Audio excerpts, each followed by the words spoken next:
Camera's rolling.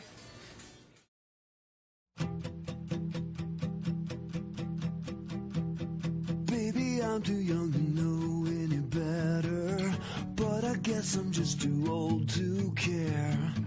I'm waiting on the morning light to clear the air.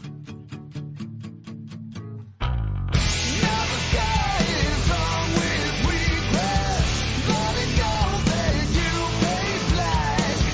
All the silence that keep me coming back. I'm the one that you hated. You know, the one you didn't want to believe. The one that you hated. Take a look at it now. I'm the one that you created. The one that you hated.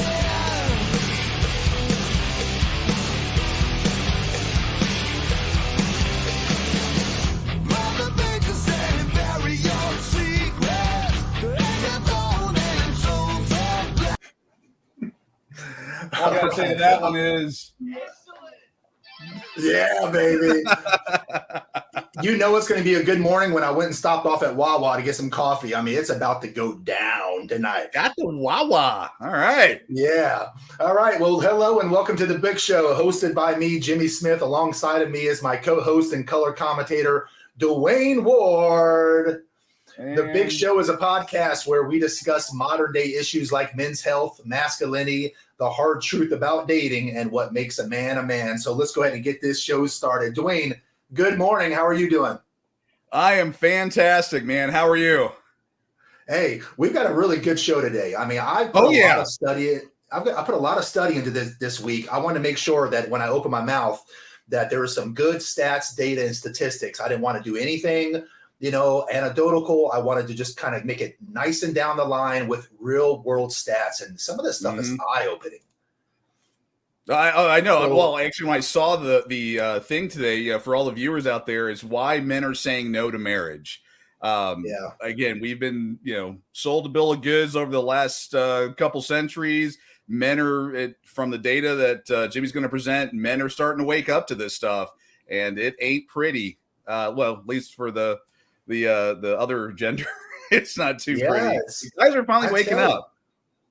Dwayne, we're in a bad time a bad time in life for marriage, and I'm really worried about it. I'll be honest, especially for women in particular, because since the dawn of time, marriage has been something that men and women alike have all strived for. Marriage used to be so important that it was necessary for most in order to even have a good, complete life. To have a healthy, happy quality of life. Yeah, it's the nuclear family. It's what's built civilizations. It's also been the decline of those civilizations, but it's how we've got to where we're at. I say today, but it's how we got where we're at as a strong civilization, and the threatening of that and the change of that with all the morals and everything that's changed over the years is what's destroying it. I mean, you see it on the news every night. Now more than ever, men are avoiding getting married, and it's honestly for understandable reasons. Marriage used to be the basic institution that everyone bought into in early adulthood. You got married, then you moved in together, and you get a job, and now marriage is becoming the last step to adulthood, and it's becoming an optional step now. Yep. People are more likely now, especially women, to finish their education, find a job, pay off debts, all before getting hitched. And the result is many are delaying marriages. The number of women that are entering their first marriage between the ages of 40 and 59 have jumped 75% since 19. Wow. Okay. So back in the day, in our grandparents and our great-grandparents' age, I mean, if you were 24 years old, they would call you a spinster. I think it was a spinster. It's like, how dare you? Yeah, wait until you're like a whatever. How dare you wait till 24 years old? You're an old woman or something, I mean, they would have a name for these people. And then I think by the time a woman became 40 years old, they would call her an old maid. And I think there's like a card game after the old maid or whatever. Now, I mean, the marriages from ages 40 to nearly 60 have jumped 75%. And this stat you're showing right now, oh yeah, over the past 60, yeah, click on that hyperlink right there. It says nearly 60%. See right there? Yeah, that's it right there. Right here. So take a look at this. If you look at this right here, you'll see that over the past 50 years, the marriage rate in the US has dropped nearly 60%. I mean, it's crazy. It's down to like 31.1 or something like that. Women now, I mean, they have everything to gain and nothing to lose. And men, however, have nothing to gain and absolutely everything to lose by getting married. And this is due to the state's involvement, the laws being passed to greatly favor outcomes for women in divorce. And women know this, by the way, Dwayne, and subconsciously, a lot of women strive to get married because despite the outcome of marriage, she'll be in a better position financially if she chooses to stay or if she chooses to leave. Yeah. Dwayne, have you ever heard the term starter marriage? Oh yeah. That's the one where the girls are the ones that have coined it. They say, you know what, we're going to go ahead and get married, and that's going to be our initial. Usually, I think the saying is the first time's for marriage or for love, the second's for finances, the third one's for I don't know what, and it's basically building up their portfolio to ensure that they can retire on a yacht somewhere is what I think the saying as it goes. But yeah, the starter marriage, and going back though to the kind of the history though, if you think about it, why marriages are on the decline and why we have the issues is when we got married when we were young, you and your 20-year-old significant other got married and you built your empire together. And you had a lifelong commitment, building together through the ups and downs of marriage, and all those different things. But with what you're pointing out, that women are waiting until 30s and 40s and all that, that's all lopsided now, and that's causing the challenges and a lot of the issues. Yeah, I mean, this term starter marriages, are where women use their first marriage as a way to slingshot their socioeconomic position higher up the scale, using their first husband's financial status and resources. I mean, how disgusting is that? I mean, they literally go into this marriage not with the mindset of forever after, but with the mindset of doing as they please. And if the man can no longer make her happy, then she'll leave him and take half of his assets with her. Right. Women are actually bragging on the internet to each other about how they finessed their first husband to level themselves up financially. Oh yeah. I mean, actually, let me throw here up on the stream here. This is why women file 80% of divorces. I mean, they are the ones responsible for filing these things 80% of the time. We all know the common shown stat of 80% or half of all marriages, first marriages. Actually, when you look at the numbers for second and third marriages, it's even worse. 50% is actually the good number. And 80% of the women filed at that point. When you go into second, third, and later ones, that number keeps going to 75%, even 90% of that. So it's crazy. You know what I think, Dwayne? I think that money only impresses lazy girls.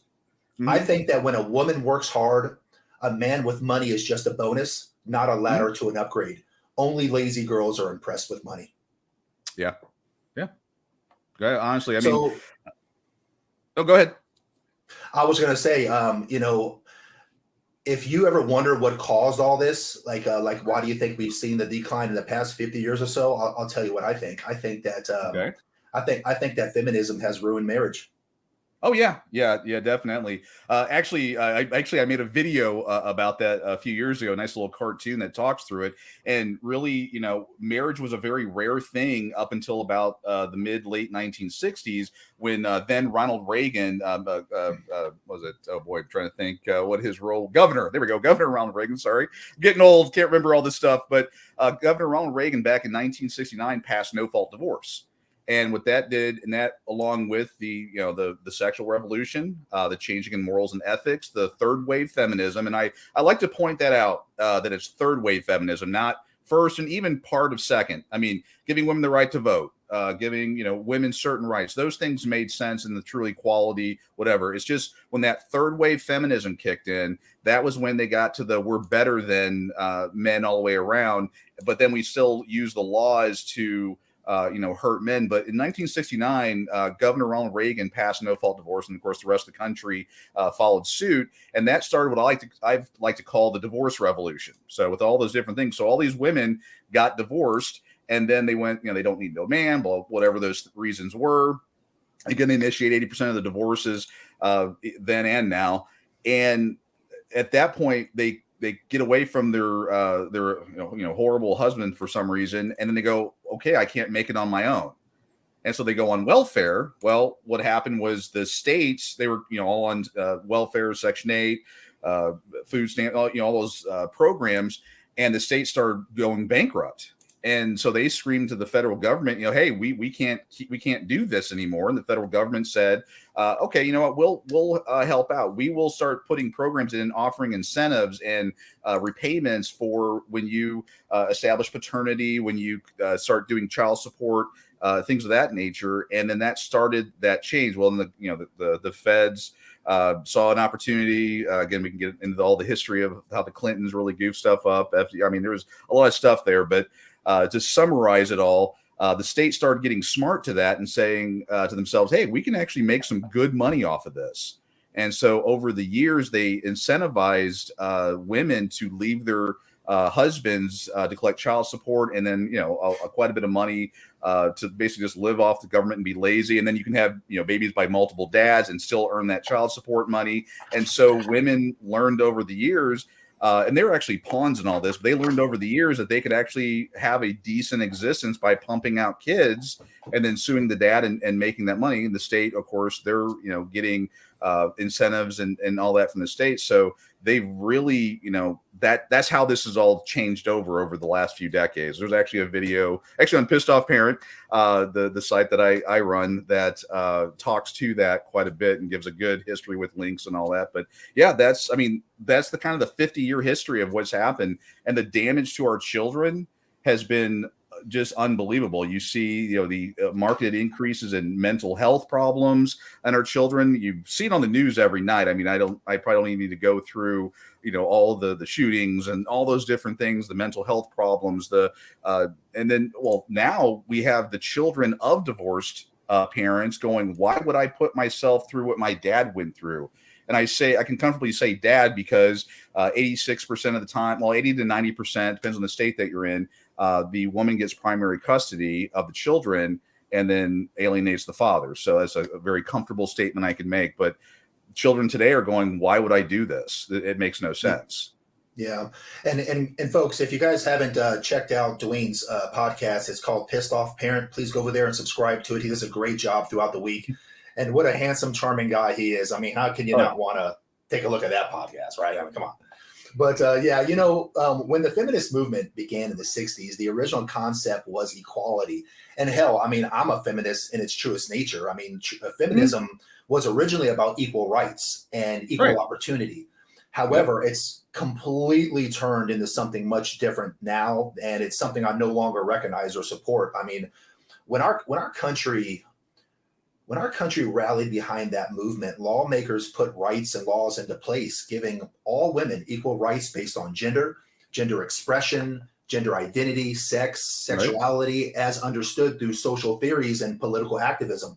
The battle was finally won, and there are no rights in today's world that a man has that a woman does not have. Perfect. Bravo. Listen, bravo. We're all in agreement to that, I'm pretty sure. So now that we've made history, did women just take the win? And did they thank the men that made it possible to show their appreciation? Of course not. No. Of course not. They pushed on past equality, didn't they? It stopped being about equality and it turned into power. Since the dawn of time, I'm going to be honest, since the dawn of time, women haven't handled power very well. I mean, women are known to use power to suppress those around her and belittle her subordinates. This is why studies have shown that working for female bosses yield more unhappiness than male bosses. Females become emotional and they project this to their workers, but the workers can't do anything about it. I mean, they work for her, The same thing goes for power given to women by the state. Women know also when it comes to marriage that they'll likely be better off in divorce. And they use this power over their man as leverage. They forcefully emasculate him over time. They care more about their happiness than their duty in a marriage. And when a woman is no longer happy, she'll leave her man and make up a scenario where he's the bad guy and he's the one that changed. Then what does she do? We talked about this before. She goes out to her girlfriends and they will lie to her and give her all the validation she needs to file for the divorce and leave her marriage. And when she does, she's often awarded the children, the house, half of all the assets, alimony, and half of his retirement plan. He's left with no benefit, no money, no children, and he's forced to spend tens of thousands of dollars in court to fight for the right to even see his kids. The children he produced, the children that are half his, he's got to fight to spend time with. Yeah. It is crazy. I mean, equality, I'm all for equality and everyone should be for equality, but the way our laws are set up today, we're rewarding women for doing bad things.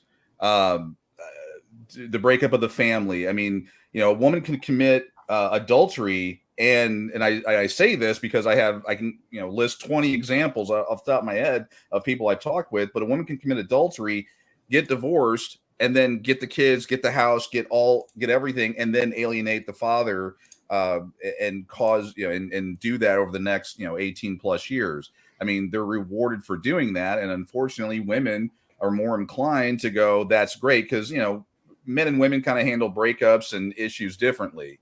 Men have more of a, well, okay, it didn't work, I'm out of here. Women are like, I must destroy you and everyone you know. And that's kind of the mindset, unfortunately.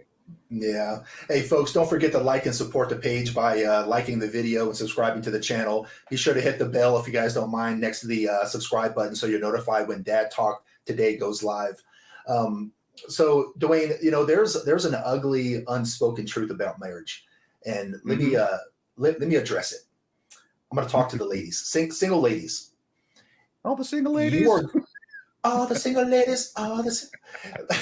Ladies, you're going to stay single if you and unmarried if you don't understand what I'm about to say. Okay. So many women simply just do not understand men. They don't understand what we want. They don't understand what we go through. And some ladies don't even downright care either, to be honest. In my previous podcast, Dwayne and I spoke about how men and women love differently. We spoke about how men love far harder than women do. Men actually love a woman where most women, I'm not gonna say all, but most women only love him for what he can provide for her. And I'm not talking about all women, because there are some extraordinarily wonderful women, and God bless the 20% of you that are still out there. Thank God for you. But by and large,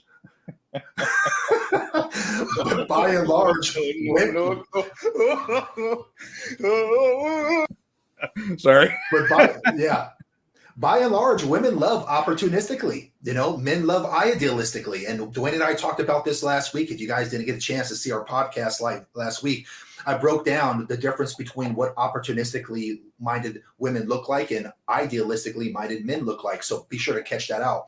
But let me give you guys an example of this, okay? Since we're talking about why getting married is such a bad deal for men, then let's go ahead and discuss the differences between idealistic love compared to opportunistic love in terms of getting married, okay? Right. I remember reading this somewhere, and I thought it was really powerful, and I thought it was really true. This is what this man said. He said, a man offers provisions and protections from the time he says, I do. This is his duty, and he doesn't deviate, deprive, or withhold it from his partner. Despite her consistency, he does not take a break. A woman offers beauty, loyalty, sexual exclusivity from the moment she says, I do. This is her duty, and she will deviate from it from time to time, despite a man's consistency. Every month, a man pays bills. He does not take a break. Every month, a woman cooks and cleans. She will take a break. Every month, a man secures his home and keeps his family safe from harm. He does not take a break. Every month, a woman maintains beauty and health. She will take a break. When a wife turns sex into privilege and withholds it from him, he does not take a break. When a wife becomes lazy and lets herself go, he does not take a break. When a woman goes into menopause and no longer wants to sexually please her man, he does not take a break. When a man and a woman fight and separate and both cheat, he will still not take a break. A woman completely shuts off access and responsibility of her duties from time to time, from the time of separation to the time of divorce. So if they separate and they're going to get divorced, she'll completely cut off access and responsibility for her duties until the time of divorce. But if a man takes a break, all will fail. If a man isn't consistent, all will fail. So let's stop questioning men who require more from today's women than what they've been given us. Wow. Well, sounds familiar. I mean, I've walked down the aisle 3 times. The first one, it was an issue for, I was married the first time for 17 years. And the first, I'd say the last 15 and a half of those years, it was a steady, quick decline of I'm not doing this and I can't do this and I can't do that. And various, trying to do the silver bullet and all kinds of other fun stuff. And then we, get into court and she walked away with pretty much everything because she was awarded cash and prizes. I was able to get, I played the system and I was able to get at that time equal shared parenting 50-50. I was less than 5% of the population that's able to do that. And then of course, and later, self-destruct afterwards, but where I got 100% of the time with the children. But, they, as far as personal experience and what I see out there in the field, I mean, this is just a normal thing. They stop, whatever. It's like, the man is required to do certain things, protect, love, pay the bills, handle, be that rock and everything. And the woman can just kind of show up whenever she wants. I mean, we have situations where, the man works outside the home, the woman doesn't, but yet he's still expected to clean half the house. It's, that goalpost keeps moving for women. And I felt I was into that because I figured, I'm going to, help out and, she's just having a bad day. And there's that, and that makes sense sometimes, but then it just becomes an expected and that becomes the new line. That's one of the things about women that's always kind of irked me is no matter whatever you give them, you say, you know what, I'm going to allow this to happen. That becomes the new line in the sand for them. And it just keeps going back and back until you finally say, that's it. And then they, acquired whatever they need from you. They dump you and find the next simp. Yeah. Do you really want to know why about 80% of all the women are filing for divorce? I'll tell you. Okay. It's not because of adultery. It's not because of adultery. Yep. And it's not because of abuse. Because we both know that adultery happens at nearly the same rates. And we all know that abuse is filed at about the same rates also. And if we're just being honest here, the amount of abuse from the wife to the husband is far underreported. Yeah. I mean, we get laughed at. If we report abuse, they laugh at us. The police will laugh at you and say, get out of here, and sometimes arrest you for doing it. Yeah, we're men. We're supposed to be the, blah, blah, blah. And women commit, I mean, the data that we have in a 12-month period, and this is from the CDC, that 4.3 million men are abused, whereas 3.5 million women are abused. So more men are being abused than women in a 12-month period and that's what's reported. So, and again, of course, goes both ways, and it's hard to, and then there's also, it's one of those that can go down the track. They talk about, what is grape, and grape is penetration of the victim. Well, I'm gonna use the electrical socket analogy. One can only penetrate the other, so that removes a decent percentage. But I'm going off on rabbit trails. But yeah, I mean, it's just insane. Yeah, women file for divorce 80% of the time, and they don't do it because of adultery or domestic violence or the reasons they like to portray on TV. And I'm sure you have the reason why they file for divorce most of the time. So if we're being honest, and we know that abuse from, if abuse and adultery happens at basically the same rates, and honestly, I mean, I think most people will agree that abuse happens far greater from wife to husband because it's very underreported compared to abuse from a man to woman. I think women, I don't know this to be true, but I'm pretty sure that women assault men far more than men assault women. I mean, that's just In my opinion, that's just how the facts. I mean, I've seen it with my Right. anecdotal experience. So let's get to it. I mean, if there's not a disproportionate amount of abuse and adultery, then why is there a disproportionate amount of divorces filed by women? Because if men are out there beating on women, then we could understand the logic behind the disproportionate amount of divorces. But if it's not, then why is there a disproportionate amount of divorces filed by women? Dwayne, did you know that do you know what the number one factor is for filing divorce? Do you know what the most common life event that occurs preceding a wife filing divorce is? A husband losing his job. Oh. A husband losing his job, a husband losing his business, or a mental health crisis such as depression. Those are the three most important things that precedes a woman filing for divorce. You see, because men love women for who they are, and women love men for what they can provide. Women are not interested in your struggles, and they're not interested in helping you through your struggles. I'm referring to most, not all. Right. Yeah. Most women don't want to grow with a man any longer. Now they just wait at the finish line and pick their winners. They don't want to grow with him when he has nothing and level them both up. They now want to just wait at the finish line and just pick the winners. The one right that women have always reserved, Dwayne, is the right to change her mind. Oftentimes changing the horse they're betting on mid-race.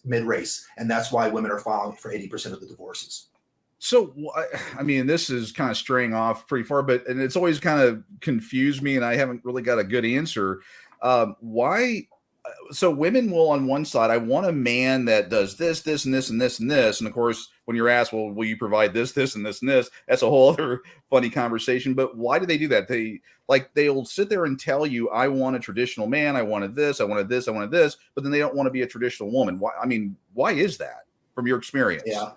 It's because we're reaching the end of the American dream. I think that the American dream is dying. It's on life support. And if you're single right now, man, woman, it doesn't matter if you're single right now. I feel bad for you because it's rough out there. It is absolutely rough out there. And but this dating game is the way that it is because of women. Women have always made the rules for sex and dating, and they always will. Men are just forced to play by the rules, or those rules that women make, because women have taken their focus off of marriage in today's modern society and place it on their own independence and income. They fundamentally changed the way we see dating today. Yeah, but it's funny. It's a stray thought here, but then they always boo-hoo and cry about, I can't find a good man, and they'll get with their girlfriends and my man's trash and he's garbage and he abused me, he blah blah blah blah. I'm like, what is up with that? Lack of accountability. Okay. Women cannot take accountability for her stuff. I mean, if you were to ask 100 men why their relationships didn't work out, I think that most men would say, listen, I could have done this better. I could have done that better. You ask 100 women why they didn't work out, and 95% of them will tell you that he's trash. He was toxic's the new word they use all the time, and all this, BS. I mean, they can't take accountability, and that's a red flag that I teach men. By the way, Dwayne, is whenever you're sitting down, you're dating women. If you ask her what her history looks like, I'm referring to her dating history, and if she just completely trashes the last few guys that she's been with, and it's always their fault, this woman is trouble. There's red flags right from the beginning. But let me explain how women have fundamentally changed the dating. I'll go into a little bit more. Okay. Have you noticed that a lot of men, especially young men, seem to be angry and frustrated all the time? No, I don't know what you're talking about. What? Oh, Jimmy, you're crazy. Oh, it's true. It's true. There are millions of young men in America who are in complete discontent because they can't find a suitable woman. It's been reported, Dwayne. I know you got a stat somewhere. A little statistic on that. Yeah, let's see if I can find that one here. Boy, there's so much information out there. Let's see. While Dwayne's pulling that up, I want to let everyone know. I just want to warn everyone right now. Dwayne bought himself a soundboard with all these different sound effects, so it's coming your way. Dwayne, go ahead and give him a little sample. Let's see here. Oh boy, there's so many. There's this one. Whenever I tell a joke, or when Jimmy does. Yeah, you got. I did save one. I've been waiting to use it. That when we talk about the 40, 50-year-old woman that's like, I want a guy that's the type of woman that's, I want a guy that's 6 foot 6 inches and 6-figure income, and she's probably a. But I got some stuff out there. I'm just waiting for the opportune time, or she has her own show. I mean, I can do all kinds of stuff. Yeah, he was playing all these things before the show started, so I had to let you guys know it was coming. But while he's pulling up those data, let me give you guys a few stats that I've saw. So it's been reported that single men are unattached at nearly twice the rate of single women in the U.S. So over 60% of young men are single right now. That's almost twice the rate of single women. So according to the Pew Research Center, 34% of young women in the U.S. are not in a relationship, but for young men, it's 63%. Bruh.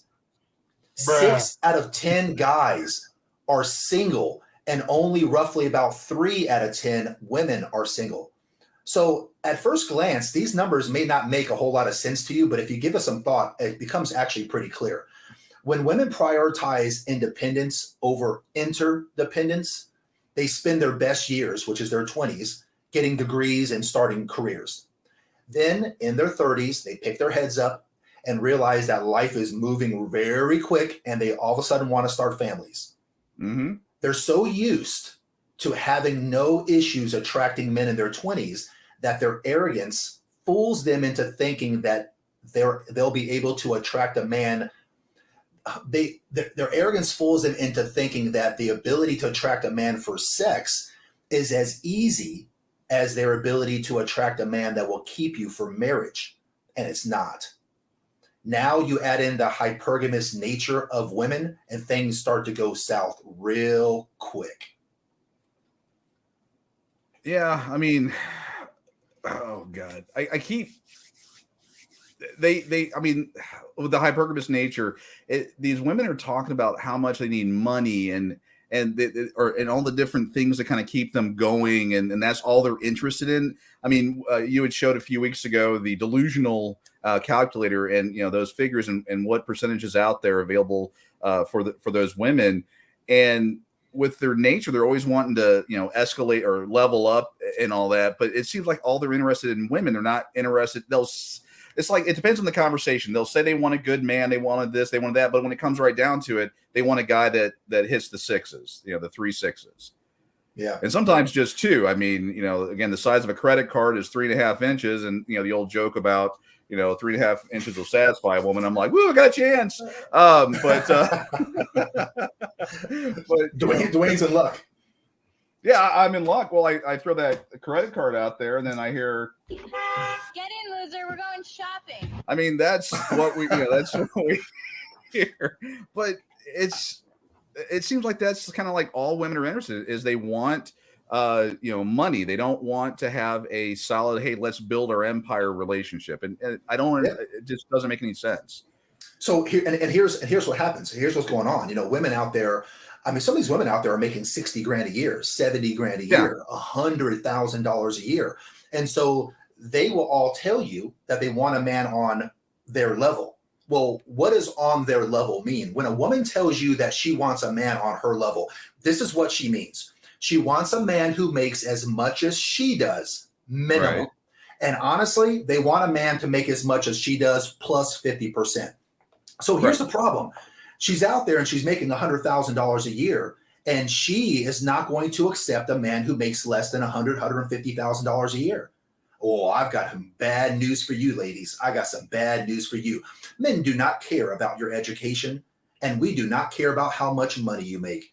So it has no correlation and no transferableness to you having your SMV, your sexual marketplace value, raised. I don't care if you make $30,000 a year, $100,000 a year, and I'll tell you why. I'm going to tell you why, ladies. You want to know why it doesn't matter if you make $100,000 a year? Because I can't spend your money anyhow. Right. Yeah. What's the old saying of? Well, what's that old saying about what's mine is mine, or I'm sorry, what's mine is mine, and what's yours is mine. Like that's that old saying.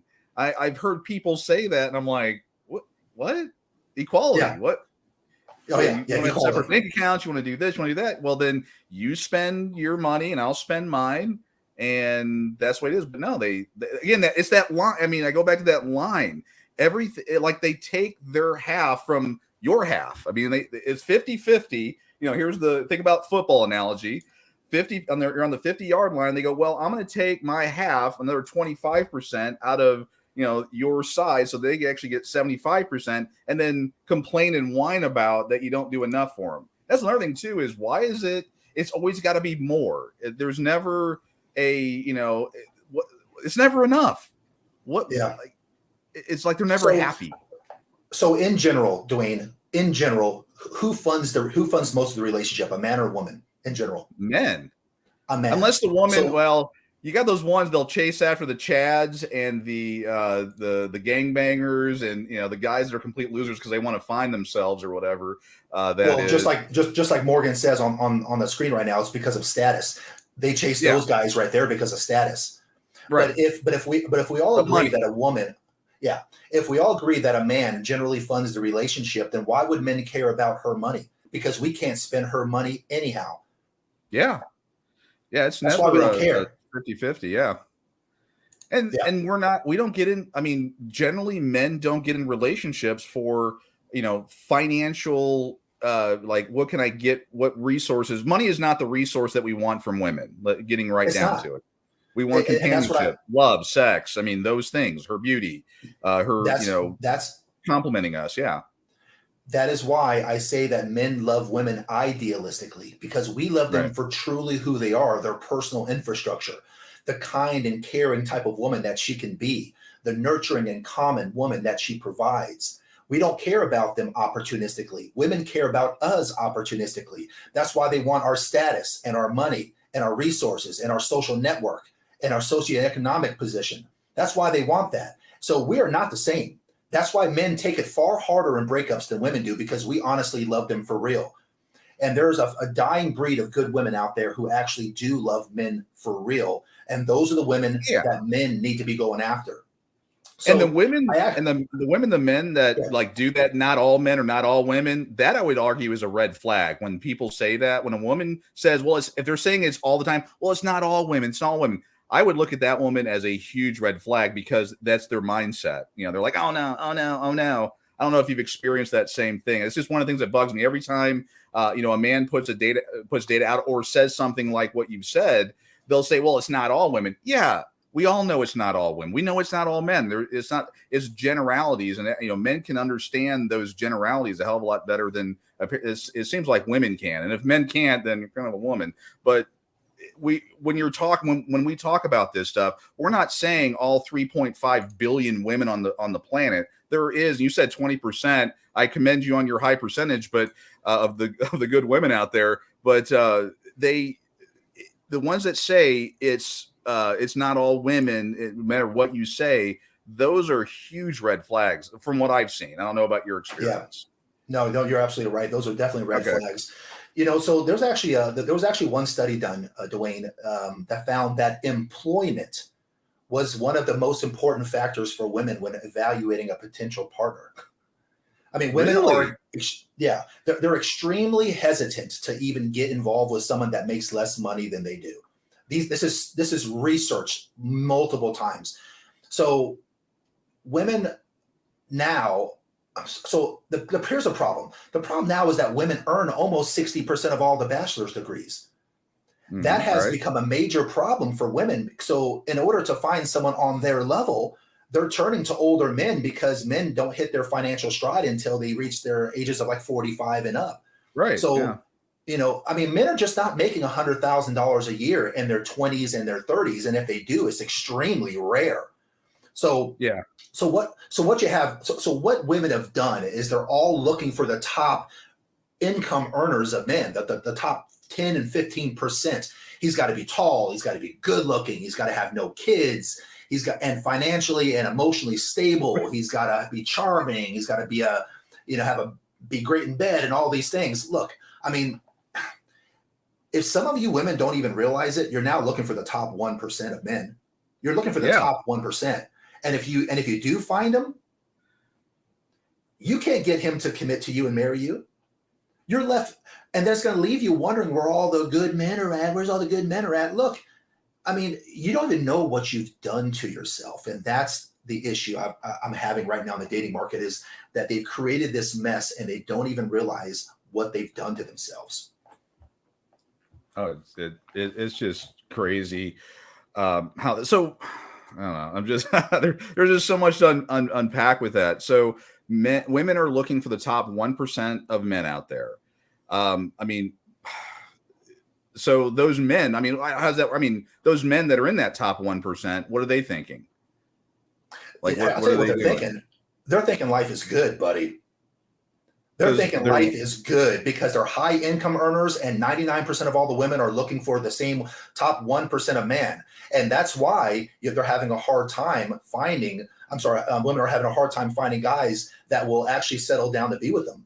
I mean, I don't know if you've noticed earlier that I said that single men are unattached at nearly twice the rate of single women in the US. Do you know what that actually means? It means that a large amount of women are all dating the same men. Right. A small percentage of men are dating most of the women out there. Women are probably side chicks to the men they're choosing, because women are all choosing a top tier of men. Most women out there are going to just be on rotation. They're going to be side chicks, because when 99% of all the women are looking for the same 10% of men, then these men, like I said, have the choice of 99% of all of you. And do you really expect a man to just pick one? Why would he? This leaves the rest of the men out there with nobody. Only half of single men are even actively seeking relationships or casual dates now, according to Pew. And that number is declining. Guys are out there now just going, you know what? Forget it. I'm done, bro. I'm done. I'm not even going to try for these chicks anymore. It's just, I'm out. Guys, don't forget to like and subscribe to the page, please. If you guys don't mind, I appreciate the few of you guys that are, but I see there's a whole lot of people in here. We're not even at 50% likes. So guys, hit the like button for me, please. And subscribe to the page. Bro, so, wait. you know, bruh. In closing, I mean, men aren't getting what they want from women anymore, Dwayne. I mean, they're not. Men want this is what men want. They want a nurturing woman that is cooperative, loving, feminine, submissive, and can take care of a home. That's what we've always wanted. That's what we've wanted for hundreds and hundreds and years, thousands of years. And it hasn't changed just because 40 years went by. We still want women who are loving, feminine, submissive, and can take care of a home. But these are rare women nowadays. And that's why American relationships are failing. The divorce rate in America is at the highest across the globe. And that's also why American women are the least desirable women on the planet, according to stats. This is all, by the way, this is all statistically documented by men, because at the end of the day, the ones who determine whether or not a woman is desirable for a relationship are men. Right. So, men just don't even get purity anymore, Dwayne. I mean, women are waiting until they get older before marriage. So men don't even get youth anymore.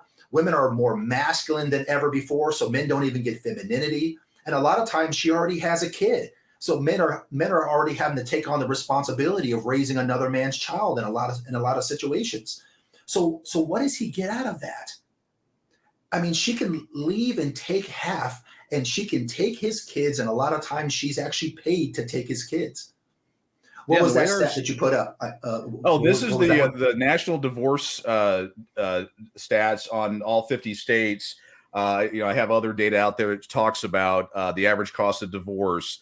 And again, since we know that 50% of all first marriages and then divorce, 80% of the time women do that. These are I think per million, I believe, is the number, and it shows just the overwhelming by state how all the divorce it's one of those where you look at the stats and you got to then preface it with the marriage numbers based on that one piece of data we had up earlier. Is that overall, while divorce here might show it ticking down a little bit, the fact that marriages aren't being that you're not getting new marriages, that's impacting that as well, because you don't have the pool of marriages to pull from. But yeah, there's again a lot of information out there that showing what you're talking about. That overall marriage is on the decline. Millennials, millennials are having children out of wedlock. I think it's 60 some odd percent. I think I got that stat somewhere. Trying to pull all that up. Again, there's just so much information out there that talks about. I'm sorry. Here we go. This is another fun one. This is what's happening is that 80% of all single parents in the U.S. are single mothers. 52.9% of those single mothers are millennials. 15.6 million children are living in a single mother household. Over half of the single mothers have never been married. 29% divorced. It just talks about just all the kind of the scary stats that are out there, and just men are checking out of this because we're not seeing it. I mean. I don't know. Here's I guess, kind of going in a different direction. What would you say, like, how men, what would it feel like to be married for a man? Like, what, I don't know. What would you say to a man that is wanting to be married? I'll tell you how it feels. Like. You want to know how it feels to be married? If you've never been married, men, I'll tell you how it feels. Single, productive men. Would you like for me to tell you how it feels like to be married? I'll tell you. Imagine deleting all the video games off of your tablet and only having one game. That's what it feels like to be married. But in retrospect, because again, it took me 3 tries, but I am a happily married man now. So, to counterbalance that, sometimes that game can be a lot of fun with a lot of add-on packs. Hey, fair enough. And look, Dwayne and I are just picking fun. And I want to make it clear to everybody, I'm not saying I'm against marriage. All I'm doing today is just presenting a valid argument of why most men are feeling that marriage is not an option for them anymore. I'm not saying that I necessarily don't want to get married, and I'm not saying that being married is an awful thing. All I'm saying is that what we're going to be finding here is that we're going to be finding a smaller percentage of women that are suitable for marriage. Because if you haven't noticed by reading some of these comments that we've been posting here, it's fantastic to be married when you have the right woman. But let me tell you something. If you pick the wrong one, your life is effing hell. It's hell.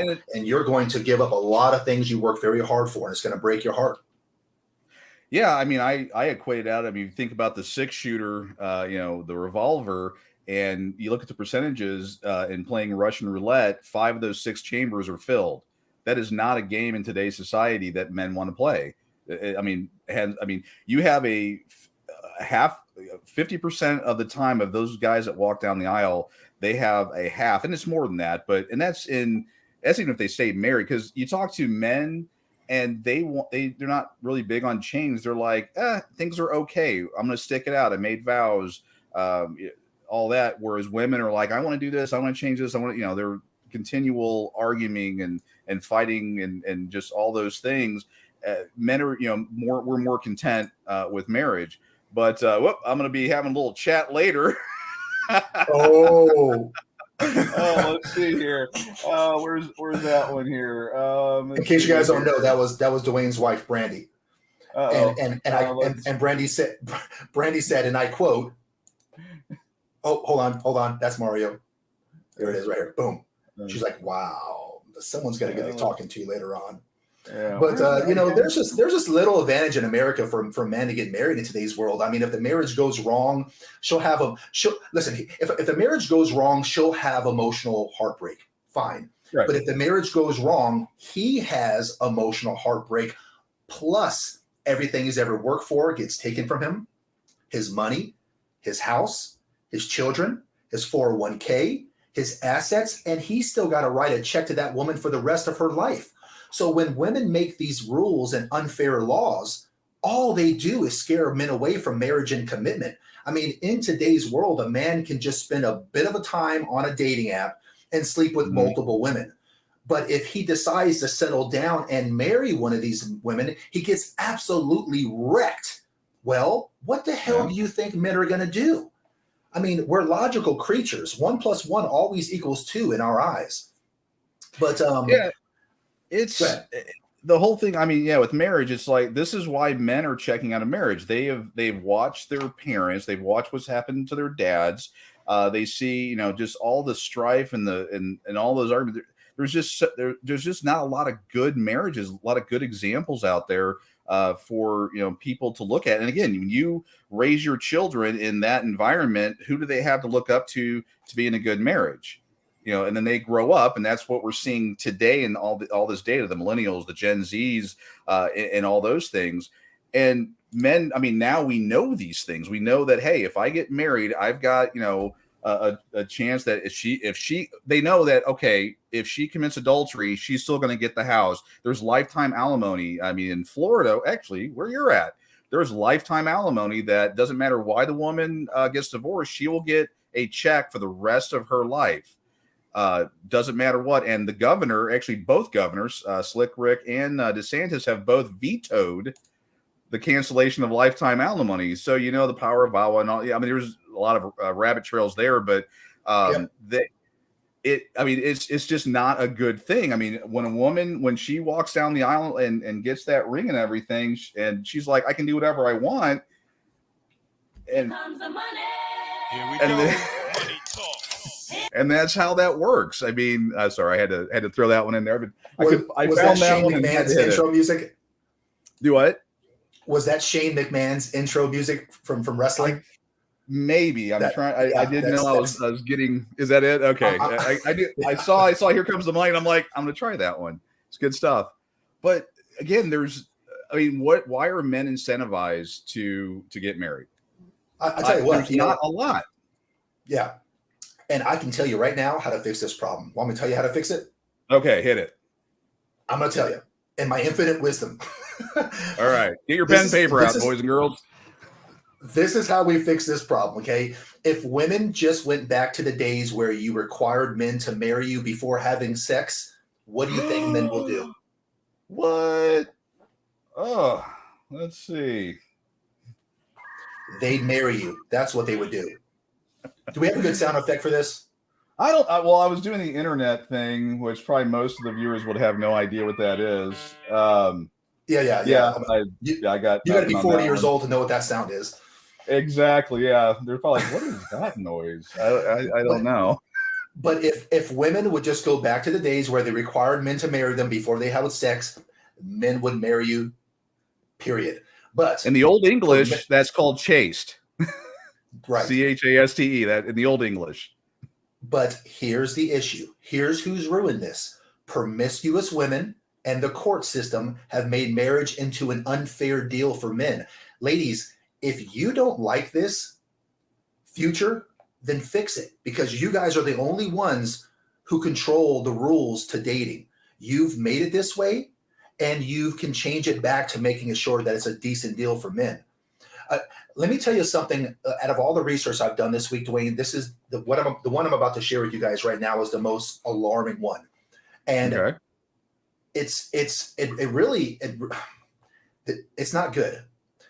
A recent study found that by the year 2030, 50% of all women ages 25 to 45 years old will be non-married, single, and childless. Now more than ever, men are saying no to marriage, and it's not because we don't want to be married. It's because it's a bad deal for men. And if you're a woman listening to this and wondering, okay, so what's wrong with the fact that, all these women are going to be single? Okay, let me tell you something. If you think that you will be 45 years old, single with no kids, and that you're going to be generally fulfilled in life because you made some money, best of luck to you. Best of luck to you. Okay. I remember listening to a story by Andrew Tate, the controversial red pill guy. Okay. Yeah. And I'm going to do the best I can to tell a story. He was at a family reunion, and the family reunion had his great grandmother, who was 93 years old. And he said that he sat there and he looked, his great grandmother had 9 children, and they had grandbabies and things like that. And he said that women today are so worried about the money that they're making and the careers that they have and the titles that they have. He says, I'm at this family reunion, and there must have been 70 people, 70 families, 70 people in the family, including himself. And he's looking at his great grandmother, who is 93 years old, and he's realizing that every one of them people came from that one woman. All 70 sentient beings came from that one woman. Do you think that anyone in that room asked her what she did for a living, what her career was, how much money she made, what her education was, or what title she had? No.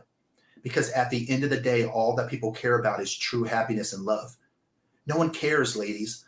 And honestly, you're chasing a false reality. No one cares about the education and your careers. What truly matters is that you'll be able to live a legacy of love. 70 sentient beings came from that one woman. That's life, guys.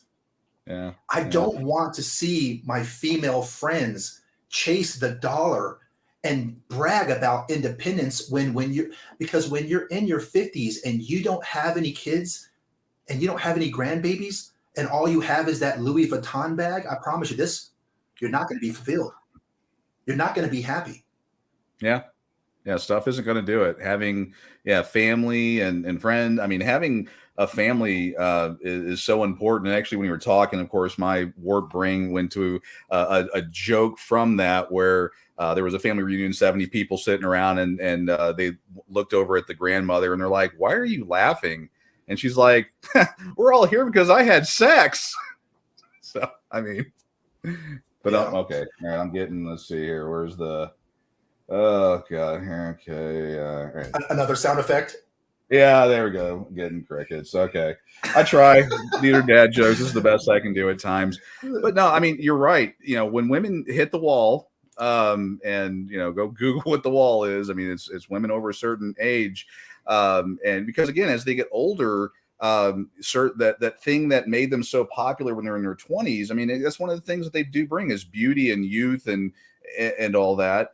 But once they hit the wall and they're single, and guys and again, those guys that are in the same, roughly the same age range, they've been through the ringer through court. They're like, I mean, again, all the comments I'm seeing over there are, "Oh, I'm never getting married again. I'm never getting married." And by the way, the guys that are throwing in there, "Get a prenup." You might want to Google that a little bit more. I hate to be the bearer of bad news, but prenups routinely get thrown out of court. Just throwing it out there. Postnup, better shot, just to give you the data on that one. But a prenup, those get thrown out routinely. And as far as children are concerned, they're immediately thrown out, just to provide some free legal advice that's not legal. Check out this comment right here by Kelly. Would you marry a woman, Jimmy, without ever having sex? Well, I tell you this. In today's world, no. I'll be honest, no. Yeah. I wouldn't because women have changed the game, and it's one of those things. I think, look, guys have to be throttled back, right? And women have always made the rules to kind of throttle back a man's uncontrollable desire. Yeah, and urges. Jimmy, who controls sex and who controls relationships? Women control access to sex and men control access to relationships. So if you were to give men unlimited access to sex, we're going to take it. Now, and here's the problem with that. Men, if they just can go out there and sleep with multiple women, then they're less likely to want to settle down or pair bond with a woman. But it's up to the woman, in my opinion, just like it's up to men to kind of maintain control and set standards in relationships. It's up to women to maintain control and set standards for the cadence of how relationships form, the true beginning, the true nature of it. So if women are out there and they're being promiscuous and they're just allowing men to just tee off whenever they want to, well, then that's what men are going to choose. I mean, we're a little bit like animals in that regard, but we're doing it to our own detriment. Men are doing it to their own detriment. I'm not saying Kelly's wrong. I'm saying she's on to something. But we're doing it to our own detriment. Women have got to be the gatekeepers for who they give babies to and who they allow to have sex with them. And when women are out there being promiscuous, men are just going to go, okay, well, then I'm going to go ahead and shoot for that. And then men will go and complain about high body counts when men are out there helping these women get high body counts. So it's a little bit of a double standard. I completely agree. But at the end of the day, what's always worked really well? What's always worked really well is that a man and woman got together early in their 20s, loved each other, made a lifelong commitment, honored the duty that came along with marriage, grew together, had a whole bunch of babies, and lived 50 years. Yeah, exactly. Well, have you read that research on the psychological impact of the body count or the pair bonding with random people or whatever in women, and the way and what that does to them as far as forming a lasting relationship with somebody in the future. I mean, in short, I think it's like 70-80%. I can't remember the number off the top of my head, but it's a high percentage that when women have sex with men, that they're not intending to, have that LTR or marriage or whatever, it messes with their brain more, and then they can't have a long-term relationship with any man. So it's a psychological thing with them. And it's not just correlation. This is actually causation. And I'm not going to spit out the stats because I don't have them in front of me. And I want to be respectful and not just kind of give what I remember the stats to be. Right. So I'll just do the best by just saying that I remember the stats of women who have been with more than 10 men in her life. The chances of divorce, went up substantially. I just don't remember what that number was, so I'm not going to sit here and throw numbers out. But it was. There's definitely causation between it because of the psychological pair bonding that women have with men. So it's just, and we can see it when we look at our grandparents and our great grandparents because grandma probably been with grandpa and he might be the only one that she's ever been with. We hear that a lot. But throughout history, let me share this with you too about reproduction.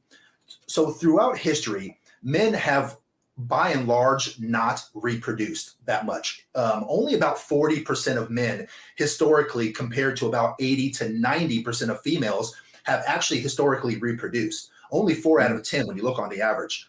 So it's odd now that 50% of women will not reproduce when upwards of 90% of all women always have.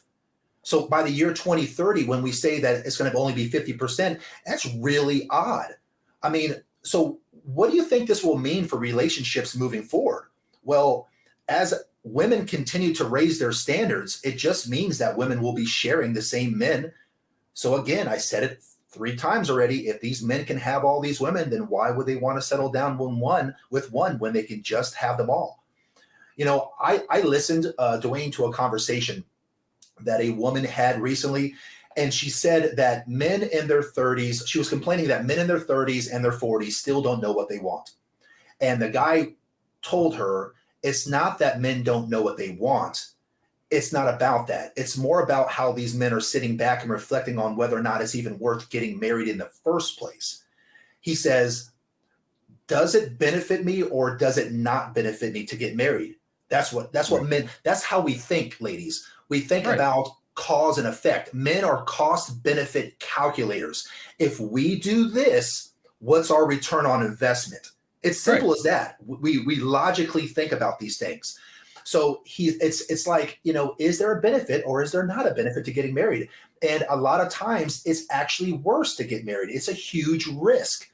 She then asked him, do you think that men think there's no benefit to getting married? And he said, a lot of times there are no benefit. She gets the kids automatically. She gets half of his earnings without having to earn what he's earned. Right. She gets alimony. She now owns assets that she did not work for. Many times these men have to spend thousands of dollars in courts just to see their kids. It's just a huge risk being married. It's a shame because, these women can leave at any time that she wants and ruins him financially. This is how sad it is. And I don't know if women actually understand this, but men do. A man can come home from work early, walk into his bedroom and catch his wife mid-stroke sleeping with another man, and then she can divorce him and he'll still have to give up all his assets. True friends, I'm going to be very specific, not me, friend of mine, for real, I know a guy, but that actually happened to a friend of mine here in Texas, and that's exactly what happened. He had to give up everything. Caught actually video evidence, everything, no doubt about it. She still got, everything actually. It wasn't even 50%. So when you talk about half his assets, that may have been older data. It's actually getting worse now. But she got everything, the kids. He's a weekend visitor. He pays max child support, all those things. And she's, of course, alienating him. But that's the rule, not the exception. That happens all the time. And yeah, she's rewarded for that behavior. It's insane. It's absolutely insane. So if you are a productive man, there's just no reason to get married any longer. If you find a girl, look, men, if you find a girl that you just absolutely have to claim for whatever reason, then you must go down and get the paperwork yourself to protect yourself and the assets you work hard for. And yes, Dwayne is right. A lot of times this will not necessarily mean a whole lot, depending on the state, depending on how well your prenup is. It could not be worth more than the paper that it was written on. I'm not disagreeing with that. I'm not a family lawyer. I'm not going to speak too much to it. All I'm saying is that if you just have to do this and you want to make it official, I would say having one compared to not having one would probably serve you best. Yeah. That's all I'm saying. But I mean, if you're just a lame dude with nothing to show for yourself, then fine. I mean, if you're just but if you're a productive man that's worked hard, you've grinded, you went to school, you've taken the risks, and you've made you've made something of yourself, then I would absolutely make an argument that you might actually be dumb for getting married, especially considering that women file for divorce up to 80% of the time, and she can and will leave you if she isn't happy. So do we want to talk about, we talk about, what men bring to the equation. Do you want to jump into what women bring to the equation and what they should be bringing to the equation? I mean, as a married guy, a three-timer, one of my things, I mean, obviously, the love, the lifetime commitment, having a partner, but having someone that, I can talk with, share my frustrations with, that has someone that shares their frustrations with me. I mean, my current wife and we bounce stuff off each other, and she's definitely my equal in every way, where, I will approach it from a guy perspective. I look at the yin and the yang and things like that. And, I can sit here and talk to her about things, and she'll go, well, have you considered this? And we have that building. We both have the same future goals, those type of things. But I look at, and I know it's weird for me to say it, I look at women this way, out there, meaning I'm looking, but I'm not. But, what I see out there is like, what do women bring to the table? I mean, they want, the man's got to have the six-figure ball. What do women bring to the table? And it's almost a rhetorical question in a way, because the women, they're saying, well, I bring me. That's not good enough. What do you bring to the table? Yeah, because I mean, and I've said this before in the past, I've sat down, and when I've counseled men and women, one of the things I've got to do on many occasions is to kind of get through the delusion that men have for the delusional standards they're looking for in women. And of course, the same thing for women and to men. And just since we're talking about women, I'll go ahead and speak to that. I will oftentimes speak with women, and she'll complain about men and things like that. And I'll say, well, tell me about the kind of man that you're looking for.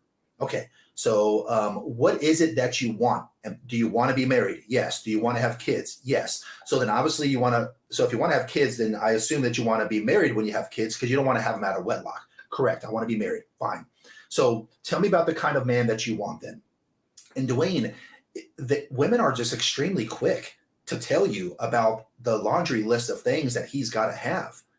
And some of these women are so delusional, and they don't understand. Yeah. They just don't understand where their sexual marketplace value lies. Let me digress. It's crazy. They're delusional. And what we've got here on the screen is Dwayne has a calculator, and I believe the website is I'veGotStandardsBro.com. Is that right, Dwayne? Yep, that is it. Yep. So guys, whenever you have guys and ladies, if Dwayne, can you go ahead and reset that for me, please? I want to. Sure. Let's go ahead and let's also search. Okay. I did find the equivalent on the woman's side. If you want to pull that up as well, we can talk about that. But yeah, let's pull up the delusional calculator. All right, go ahead. So guys, this is the delusional calculator. About a month ago, we talked about this. And whenever I counsel women, I'll ask women what is it they want. They'll tell me they want to be married. And then I'll ask them what kind of man they want. And they'll say, okay, well, he's got to be this high and this age and this much money, things like that. So what we're going to do right now is we're going to do a quick little search. A little exercise. And a little exercise that Dwayne and I did a few weeks ago. Let's go ahead and pretend that we have a 30-year-old woman, and she's looking for marriage. And when you ask her, what's the lowest in age you'll go? Let's say she says 25.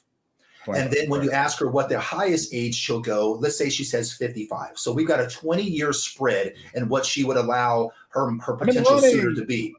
Yeah. So we've got Oh, wait, I'm married. men between ages 25 and 55. Okay. So we've got a large gap there. Now let's go ahead and click the button that says exclude married.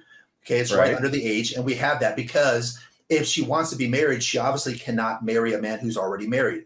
The next one is race. Now, 80% of a person within their race would prefer to date within their race. So if a white woman wants to find a man, 80% of white men would prefer dating other white men and black on black and things like that. But in this hypothetical, what we're going to do is we're going to open it up to all races, which means white, black, Hispanic, Asian, Middle Eastern. She's open to whomever. She just wants to find the guy who fits this category. Then when we talk about height, okay, women are always talking about 6 foot or taller. But let's go ahead and do this. Let's go ahead and put it for just 1 inch above what average would be. So average height for a man in America is 5'9". So we're going to go ahead and put it at 5'10". So this man is not even 6 foot tall. Keep that in mind. Most women say 6 foot or taller. This man is not even 6 foot taller. He's just 1 inch above the average height for a man in America. And then when you ask about, yeah, and I can't read it, but what's the little box right under height? What does that say? Exclude obese. Yeah. So let's go ahead and click the exclude obese. No, thank you. Now I can see it. So what that says now is that we're not going to factor in any man who is in the obese range or above. I'm out. So there is overweight. Then the next category is obese. And by the way, guys, I for a living, I'm a clinic director that oversees a medical clinic that specializes in obesity medicine. This is right up my alley.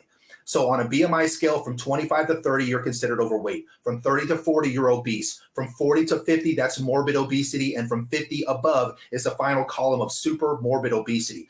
So we're going to exclude any man who is obese or more, assuming that she doesn't want a guy who's obese. We're just going to assume that. Then we look at income, okay? And income, most women will say, I want a man who makes 6 figures, but we're not going to do that. Let's go ahead and lower this down to $80,000 a year. So this guy doesn't even have to make 6 figures. He just makes 80 grand a year. He's slumming. So okay. That's still great money though. So here's what we got so far. We've got a man who's the ages between 25 and 55 years old. We've got a man who is not married. We've got a man who is any race at all. We've got a man who's at least 5'10". We have a man who's at least not obese or greater, and he makes at least 80 grand a year. Now, women, what percentage do you think would fit this category? Out there, out of 100%. Be honest be honest, and put it in the comment section if you guys think. Like, what percentage do you honestly think would fit this category? Do you think it's 40% of men out there? Do you think it's 50% of men out there? Do you think it's 30% of men out there? Well, let's go ahead and you got the Jeopardy sound? You got I was getting ready to do that one. Yeah, I actually fat fingered it real quick, but yeah, let's. Good. Could it be 40%? Could it be 50%? Could it be 35%? Tune in next week as we give you the answer. but we're not going to wait until next week. Let's go ahead and look at the probability. This is the percentage of men that fit that category. Drum roll, please. Oh, wait. Oh, actually. 1.4% of the men out there. 1.4. If you're a woman looking for that kind of man, you're looking for the top 1.4% of men out there. And when you go to the site, if you click on that hyperlink that says statistical data, it'll tell you where all the stats are pulled from. Dwayne and I are not going to go down this road right now. You guys are welcome to go to the website and see it. It's all legit, okay? But women, you're looking for the top 1.4% of man right there. And he's not even 6 foot, and he's not even making 6 figures. He's just a stand-up above average dude. So what does that tell you? It tells you the delusion of women out there. And you've got women out there who are tipping the scales at 220, 250 pounds out there. They're multiple children with multiple men, and they're over here telling us that they want this kind of guy. Well, this kind of guy right here, this 1.5, 1.4% of guy, do you think he has a problem getting women? No, because women are all looking for him. Hold on. Look at this one right here. Hold on. It changes when you have abs, son. That's good. Oh, That's I good. got nothing on that one. I was trying to find a fun little thing there. I couldn't find it, but yeah, I mean, I've known the data like conceptually for a long time, but yeah, this website that pulls in all the statistical data from the CDC. I mean, putting it out there. I mean, that just should show women this is what you're doing, and then those 1.4%, as you've pointed out, they are just going after. I mean, they're like, yeah, great. They won't, but they'll sleep with you, but they won't like have a relationship with you. And there's that huge difference because again, men control relationships. Yeah. And if you got one, and again, those 1.4% of the guys, they're not going, I didn't know that. They know it. They know it without a doubt, and they are playing it. But the women that will sleep with a 6, 7, 8, 9, or 10 think that they qualify for a 6, 7, 8, 9, or 10. It's like, no, you don't. You don't understand. Guys look at that a lot differently. And that is unfortunate. I mean, with the numbers that you were throwing out there about what women can expect in the next 20, 30 years. I mean, I guess in other news, the ASPCA is going to be ramping up for future work because that's what's going to end up happening. Unfortunately, that's just there'll be a lot of great fact. homes for cats and dogs in the future because women will have a nice, great home to give them. So that's the good news. They just won't have a man there to help. So yeah. I don't know, Dwayne. You got any more stats or anything you want to share? Because I pretty much drew my point home. I think I think this was an eye-opening podcast today, and it's alarming, man. I really hope that we can change this stuff because men are giving up. Yeah, well, I found, I mean, because I know there's ladies out there that are probably reeling from the 1.4%, and this is going to be a shock to their. I'm sorry, I saw Chad. Wait, I'm in the 1.4%. How the heck am I not taking? Wait, work schedule. LOL. Yeah, because you're out there earning that, and that's at the 80,000. I mean, you got the guys at 100, and the numbers get even worse. But because I like equality, equal opportunity, so I went ahead and just ran it real quick. But there's another site, it's a reality calculator, or it's called realitycalc.com. And I put in, and this is obviously you can see the same guys did it, or the same people that made the other site did this one using the same data. And I had put in just kind of the real basics. Can you zoom in a little bit more for us? Thank you. There we go for the over 40 crowd. We put that in here. So my ideal woman, this is guys looking for women. This is the availability of women that are out there, not married, any amount of children, because I mean the numbers are the numbers. Any race, 4'11" to 5'8". That's I guess the general, 4'11". Hey, we've all had, not overweight. This is trim. So women, and I'll pull up the raw data. Actually, women have 3 categories. They have the not overweight and not obese. They actually broke that out for the women. I did the whole not overweight, meaning these are women that are fit and they're in the ideal whatever. And I calculated, you can already tell from that. But here's the probability of finding a woman: 21.97%. Yeah, right. A little bit more. There's a few more y'all out there. What does that tell you? What does that tell you? It tells you that men are easy to please. And when you go back to the other one and you put what she wanted, it was a cat enthusiast, wasn't it? What did it say? Yeah, cat enthusiast. Yeah. You're a cat enthusiast. So it just goes to show you the expectations that men and women have compared to the opposite sex.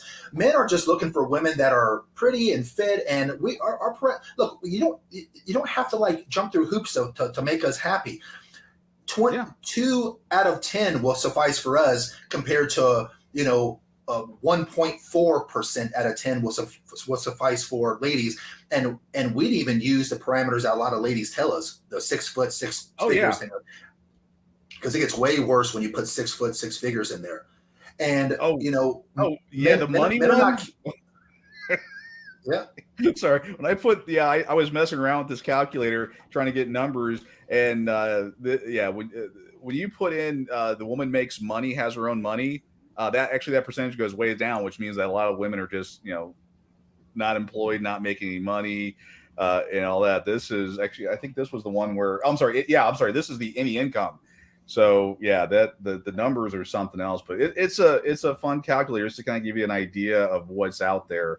Hey, but Jeremy, oh, sorry, I want to answer Jeremy's question. Jeremy, the site is called I'veGotStandardsBro.com. Yeah, I should probably put that in the comments if we're able to. Chad wants to know, bro. He wants to know. Okay, I'm curious. Give it to him. Give it to him. Go back and give it to him. Let's see. Go back and give it to him. Rally check. Let's. There, we got the delusional. All right, so 25 to 55. Any race 5. Okay, 6 foot, and then 6 figures. All right. Oh, hold on. What do you guys think it's going to be? What do you think it's going to be? Let's see. Yeah. See anybody's got that in there. Anybody? They're all waiting for the answer. They're scared. Let me just give you a hint. Hit the period, hit the dot first. Any number after that's going to be, you're going to be in there. All right. Are we feeling it? We ready to go? Okay. We got hold on. 0.03. Wow. 0.8. We got the answers coming in. All right. So 6 foot. I like Anne Marie's. 6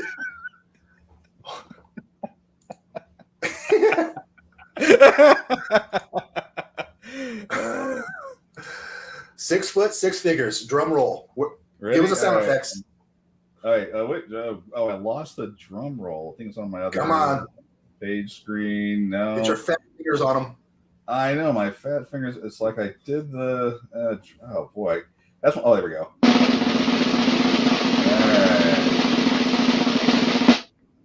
All right. Probability. I think we can already kind of get an idea of what we're. Oh boy. 0.4, half of 1%. Ladies, if you want a man who's 6 foot tall and makes at least $100,000 a year, and he's not already married, you're looking for less than 1/2 of 1%. Good luck to you. Good luck to you. Perfect. That was perfect. Blind squirrels right twice a day. I mean, You're gonna be sharing these men, ladies. You're gonna be sharing these men. And don't hate us. Don't hate Jimmy. Don't be like, oh, you're. Hate him for other reasons, but not for this one. This is the data. This is, pulling in statistical data. All Jimmy's doing is presenting that factual information out there. This is what third wave feminism, the relaxed laws, and the way that women have generally treated men over the last 30, 40, 50 years. Guys are like, yeah, forget this. We're out. And we want the nuclear family. But it's one of those, if you see a rattlesnake, you're like, am I going to touch the rattlesnake? There's a 5 out of 6% chance I'm going to get bit. I'm going to walk around it. Yeah. And Chad was saying something that a little earlier about, hey, why don't I have a woman? Was because I'm working all the time. That's a fair point. This is one thing that kind of gets under my skin a little bit. I'll be honest. I find it real rich that women will not settle for anything less than an ambitious, productive man. And she will, where I'm going with this. You already know where I'm going with this. And she will pick this man from his ambition. He's on his purpose. He's doing everything right. And that man will be at work every day, staying the course, providing and protecting for his family. And that woman, after a few years, will say that he's never around. He's not there for her. He's not there for his kids. And he's like, hun, I'm working. You see all of this that I've provided for you. It doesn't come from thin air. I'm out there making it happen. And now she will actually leave him because she's no longer happy. Where 80%. Has the duty gone? Men are still staying the course. When she doesn't take care of her looks, he still goes to work. When she doesn't give him access to her body, he still goes to work. When she no longer craves him, he still goes to work. Men understand duty, and women will just go with the wind on whether or not they're happy or not. And that's why I tell men whenever I counsel them, men, be careful who your woman is getting the advice from, because when she's home lonely and wants her man there, but he's at work. She's going and she's asking her single girlfriends or these other women, and they're rattling off like cackling hens, and they're out there giving your woman advice about how there's better men out there. Better men than who? Than the productive Chad that's out there? That guy's out there on his purpose, man. He's grinding. He's making it happen. He even had a cowboy hat on. You know he ain't playing around. That dude's working, man. Chad's going to outwork you. You better get on it. And then women will out there and have a problem with these highly productive, successful men and want to leave him for what? Like for what? A guy who's not productive and successful? Look, ladies, you can have one of two things, and you're welcome to have whatever you want. You can have a man on his purpose and he'll provide and protect for you, but he's not going to be around every time you want him to be. Or he can not be out there on his purpose and provide and protect for you, and you can have him all damn day. Pick one. Yeah. Well, unfortunately, our laws today, which is why men are opting out of marriage, back to the original point of the show, for the guys in the back that are like, what's all that? Is the laws, the way the laws are set up today is a woman can leave a man that's on his purpose and getting stuff done, take all of his assets and go bang a guy that is a piece of trash and get away with it. Our laws support that. And that's why men are opting out of marriage. Do you have like a hand clap sound effect for Chad? I wish I did. Oh, man. Give Chad a little something, will you? Yeah, I need to get some clapping or something. Yeah, I wish. Oh, God, there's so many. Or how about? All right. I mean, there you go, Chad. That's for you, buddy. That's for you. That's for you. But so that's it, folks. I mean, listen, we live in a sad state of affairs where men have just given up on the American dream. Men are giving up hopes for the nuclear family, and they are now more than ever content being alone. If we want to change this, then we simply must change the unfair advantage women have in divorce. That's what we got to do. Because if America continues to make marriage a bad deal for men, men will simply go for no deal. So I'd like to thank everybody for tuning in today's episode of The Big Show, hosted by me, Jimmy Smith. I really appreciate it. On behalf of my co-host, Dwayne Ward and Eric Carroll, keep pushing to be the best version of yourself that you can be. We will see you here on Dad Talk Today next Sunday, 10 a.m. Eastern, 9 a.m. Central. Until then, we'll see you guys soon. Hey everybody, Eric Carroll here. Thank you for tuning in to another exciting episode of Dad Talk Today. While we fight for you, we would ask for you to please help fight for us. Like, subscribe to our channel, and ring that bell so you get notifications every time we go live. There's also Super Chats, patreon.com/Dad Talk Today, and other ways you can support our channel. Thank you for being here, and we will see you next time.